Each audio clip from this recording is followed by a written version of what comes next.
وسلم کی شان میں گستاخی کرنے کی کوشش کی. کوئی رحمت للعالمین کی شان میں گستاخی نہیں کر سکتا، یہ میرا ایمان. کوئی نہیں کر سکتا.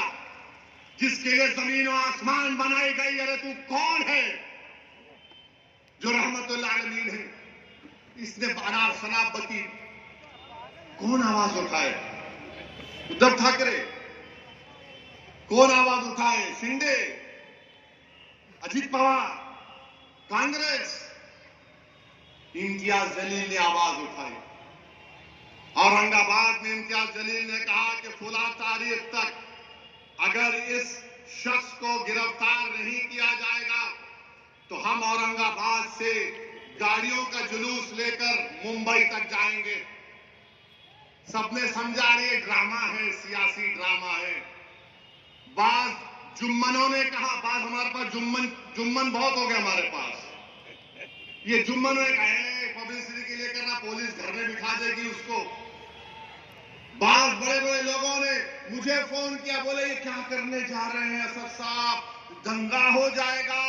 میں نے کہا مولانا دنگا نہیں ہوگا. بولے کیسے گارنٹی دیں گے؟ بولے میں بولا گارنٹی میری ہے، مودی کی نہیں ہے. ہم نے کہا احتجاج ہوگا اور احتجاج ہوا.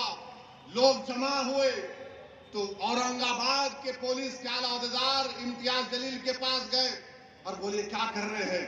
امتیاز نے مجھے فون کیا. میں نے کہا تم پولیس سے بولو کمشنر کو، اگر تم مجھے تھانے کو جانے نہیں دو گے تو میں یہ پوری گاڑیاں لے کر، کیونکہ اس دن اورنگ آباد میں امت شاہ دیش کے گرہ منتری تھے، بولے ہم ان کے پاس چلے جائیں گے. تو بولے نہیں آپ چلے جاؤ. 10,000 گاڑیوں کے ساتھ قافلہ نکلا. جو لوگ یہ سمجھ رہے تھے کہ مہاراشٹر کا الپسنکھیک سماج کا مسلمان احتجاج نہیں کر سکتا پرامن، ہم نے ان سب کو غلط ثابت کیا. میں لاکھوں سلام کرتا ہوں آپ لوگوں کو جو آپ لوگوں نے حصہ لے کر اس احتجاج کو کامیاب کیا اور اپنے تاریخ رقم کر دیا. الحمدللہ. آج آ کر بولتے ہیں ووٹ کاٹ رہے ہیں، فلاں کر رہے ہیں. ارے تمہارے منہ میں اللہ نے زبان دی تھی، تم بھی احتجاج کر سکتے تھے. نہیں ہم جا کے پولیس میں کمپلین کریں. ارے پولیس میں کمپلین تو 12ویں پاس بچہ بھی کر سکتا ہے.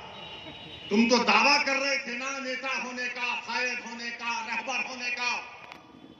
جب رحمت اللہ عالمین کا معاملہ آیا تو تم پیچھے ہٹ گئے. میرے عزیز دوستوں اور بزرگوں، سمجھیے نمائندے کی ضرورت ہے. آپ کے ووٹوں سے آپ کا منتخب شدہ نمائندہ ہوگا، وہ آپ کے لیے لڑے گا، آپ کے لیے جدوجہد کرے گا. الزامات تو مجلس پر لگتے رہتے ہیں. اب یہ آپ کے مہاراشٹر کے deputy chief minister Fadnavis Aurang آباد کو آ کے بولے سن لے اسد الدین اویسی، سنو دیویندر فڈنویس، تم امت شاہ اور مودی تینوں بیٹھ کر بھی میری زبان کا مقابلہ نہیں کر سکتے. یاد رکھو. ہمارے ووٹ جہاد کل تک لو جہاد تھا، پھر زمین جہاد، پھر جاب جہاد، اب ووٹ جہاد ہوا. اچھا مودی جی ذرا بتائیے ووٹ جہاد کا ڈیفینیشن کیا ہے؟ امت شاہ بتاؤ ووٹ جہاد کا ڈیفینیشن کیا ہے؟ تم ایودھیا میں ہار گئے، کیسے ہارے؟ فڈنویس بول رہے ووٹ جہاد اور دھرم یدھ ہوگا. لوک شاہی میں، لوک تنتر میں دھرم یدھ ہوگا. ارے فڈنویس تم کب تک ہندو مسلم کرو گے؟ تم نے کیا کام کیا بتاؤ نا.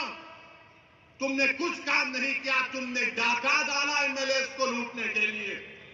تم نے ایم ایل ایز کی چوری کی.